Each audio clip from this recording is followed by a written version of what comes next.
मुंबईत शिवसेनेला आज सलग दुसऱ्या दिवशी बंडखोरांच्या नाराजीला तोंड द्यावं लागलं। माजी महापौर श्रद्धा जाधव यांच्या विरोधात शिवसेनेत बंडखोरी झाली आहे।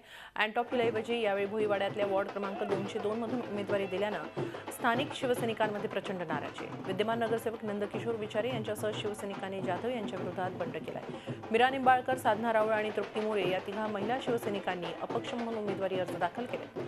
विधानसभा निवडणुकीला भाजपचा एबी फॉर्म घेऊन पक्षाशी गद्दारी करणाऱ्या श्रद्धा जाधवांना उमेदवारी कशी दिली असा सवाल विचारे यांनी केलाय। त्यांच्याशी बातचीत केली आमचे प्रतिनिधी कृष्णात पाटील यांनी। माजी महापौर श्रद्धा जाधव यांना 202 प्रभागामधून उमेदवारी दिल्यामुळे येथील स्थानिक नगरसेवक जे आहेत शिवसेनेचे आहेत नंदकिशोर विचारे हे नाराज झालेले आहेत। ह्या विभागामध्ये काही एक संबंध नसलेला आता गेली 10 वर्ष महापौर श्रद्धा जाधवांना तिकीट देण्यात आली। श्रद्धा जाधवांना तिकीट का नको, तर आमचं सरळ सरळ आहे म्हणणं की विधानसभेच्या वेळी ज्या बाईने गद्दारी केली आणि जिने एबी फॉर्म घेतला होता भारतीय जनता पार्टीचा, त्या बाईला काय म्हणून तिकीट। त्याच्यानंतर आमची एक शिवसेनेची शाखा आहे, ती शाखा मिळवण्यासाठी आम्ही गेली 5-10 वर्ष धडपड करतोय। तर तो बिल्डर जो आहे ओमकार, त्याच्याकडनं तिने 50 लाख रुपये मागितले। 5 वेळा ती निवडून आले, काय कन्स्ट्रक्टिव्ह काम केलंय?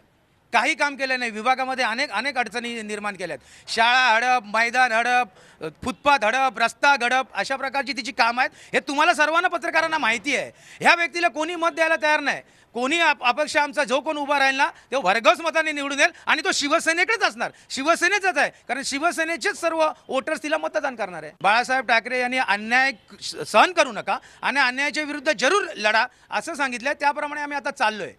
जर अशा प्रकारे उमेदवारी लादली गेली असणार, सर्व माझे शिवसैनिक नाराज आहेत, इच्छुक नाराज आहेत, सर्व पदाधिकारी नाराज आहेत आणि आम्ही एक दिलाने या श्रद्धाची जागा तिला दाखवल्याशिवाय राहणार नाही। Video journalist Siddhesh Krishnat Patil, Zee media, Mumbai.